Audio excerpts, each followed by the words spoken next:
Hello everyone. तो आज जो हम क्वेश्चन सॉल्व करने जा रहे हैं, आज की वीडियो में जो हमारा क्वेश्चन होने वाला है वो है एक्सरसाइज 5.3 का क्वेश्चन नंबर 5। ठीक है बेटा, इस चैनल पे हम 9th और 10th क्लास के, जैसा कि आप जानते हो, 9th और 10th क्लास के एनसीईआरटी के अभी सॉल्यूशन कर रहे हैं। सभी चैप्टर के यहाँ पे सॉल्यूशन आपको मिल जाएंगे बेटा। प्लेलिस्ट मैंने बना रखा है आपके लिए।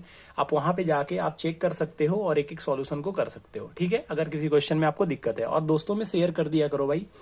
अगर आपको लगता है कि सॉल्यूशन अच्छा है, सॉल्यूशन समझने में आपको परेशानी नहीं हो रही है, आप अच्छी तरीके से सॉल्यूशन को समझ पा रहे हो, तो बेटा दोस्तों में शेयर किया करो। ठीक है, इससे क्या होता है, इससे ज्यादा बच्चे जब देखेंगे तो मुझे भी मोटिवेशन मिलेगा और मैं नए नए क्वेश्चन आपके लिए लेके आता रहूंगा। ठीक है, और इस चैनल पे मैं ऐसे ही करके आपको एक एक क्वेश्चन सॉल्व करवाऊंगा। समझ में आ रहा है?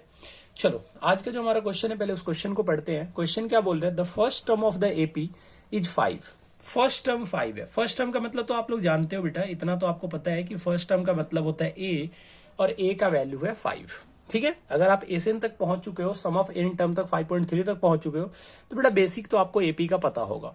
लास्ट टर्म आप जानते हो, लास्ट टर्म का मतलब होता है कि हमें एन नहीं पता है ना। अगर एन पता होता, फिफ्थ टर्म बोल देता तो हम A5 लिख देते, 10 टर्म बोलता तो A10 लिख देते। वो बोल रहा लास्ट टर्म। अब लास्ट कौन सा टर्म है हमें क्या पता, क्योंकि क्वेश्चन में तो दे नहीं रखा। तो हम यहाँ पे क्या लिखेंगे? एन। एन का मतलब होता है लास्ट टर्म। ठीक है, नंबर ऑफ टर्म आपको नहीं पता है तो आप लिख दोगे एन इज इक्वल टू 45। समझ में आ रहा है? And the some is 400। ये जो सम दे रखा है ना 400, बहुत बच्चों को कंफ्यूजन होता है कि भैया एक बात बताओ, ये कितने टर्म का सम दे रखा है? बेटा ये लास्ट टर्म का सम दे रखा है। शुरू वाले टर्म से लेके लास्ट टर्म तक जितने नंबर हैं उन सबको जोड़ने पे 400 है। इसका मतलब आपको एन तो पता नहीं है, और एस का मतलब होता है सम, और एन नहीं पता है तो आप लिख दोगे S N is equal to 400। अगर एन पता होता तो आप यहाँ पे एन की वैल्यू लिखते। आपको पता नहीं है, क्यों? क्योंकि नंबर ऑफ टर्म्स निकालना है, आपको दे ही नहीं रखा। तो आप एस एन का फॉर्मूला यूज कर लो। सिंपल सा फॉर्मूला होता है एस एन का। एस एन का फॉर्मूला होता क्या है? एस एन का फॉर्मूला होता है आपका n/2 into 2a plus n-1 into D. पता है ना आपको, ये जानते हो आप। लेकिन एक और फॉर्मूला क्या आपको पता है कि यहां पे एक और फॉर्मूला होता है जब आपको लास्ट टर्म गिवन होता है, तो यहां पे हम एक और फॉर्मूला लगाते हैं। पहले मैं फॉर्मूला आपको समझा देता हूं, ओरिजिनल फॉर्मूला क्या होता है। 2a plus n-1 into D होता है ओरिजिनल फॉर्मूला। जब इसको सॉल्व करते हो तो ये आपका हो जाता है n/2। अब देखो यहाँ पे ये जो a 2a को आप क्या लिख सकते हो? a प्लस ए लिख सकते हो। तो ये हो जाएगा a plus A plus n-1 into D. ठीक है, यहां से आपको फॉर्मूला ड्राइव में सिखा दे रहा हूं कैसे फॉर्मूला बना है। ये आपका होता है n/2। एस एन का फॉर्मूला देखो, यहां से नया फॉर्मूला कैसे बना। ये a है, a की वैल्यू यहां पे लिख दो, और a प्लस n-1 इंटू, आपको याद है आपने फॉर्मूला पढ़ा था 5.2 में, an का फॉर्मूला होता है ये। बस फिर क्या, अब वैल्यू पुट कर दो। एस एन का वैल्यू कितना है? 400 पुट कर दो। एन का वैल्यू आपको पता नहीं है, ऐसे ही रहने दो। अपॉन में 2 आ गया। ए की जगह पे 5 पुट कर दो, एन की जगह पे कितना पुट कर दोगे? 45। आपका आंसर निकल के आ जाएगा। बताओ कितना बेसिक सा क्वेश्चन है, बहुत आसान क्वेश्चन है। अब इसको सॉल्व करने के लिए क्या करना पड़ेगा आपको? 400 इज इक्वल टू हो जाएगा ये n/2 इंटू 45 में 5 को ऐड करोगे 50 आएगा। 2 से कट कर दो बेटा, ये कितना कट हो जाएगा? 50। अब यहाँ पे देखो, यहाँ पे ध्यान से देखना। ये 2 से जब कट करोगे तो ये कितना आ जाएगा आपका? 25 आ जाएगा। मैंने 50 लिख दिया था, वो गलती हो गई थी। ठीक है, ये 25 आएगा। अब ध्यान से देखो, ये 25 एन के साथ मल्टीप्लाई में, अब दूसरी तरफ लेके जाओगे तो डिवाइड ही तो करोगे। तो क्यों ना हम यहीं पे डिवाइड कर दे भाई। 25 के टेबल में कब आता है ये?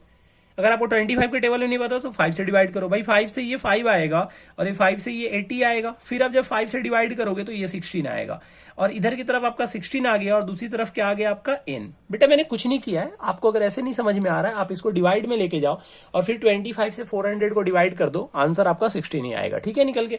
तो n का वैल्यू आ गया 16। मतलब ये जो सम दे रखा था 400, ये टोटल 16 टर्म का सम दे रखा था।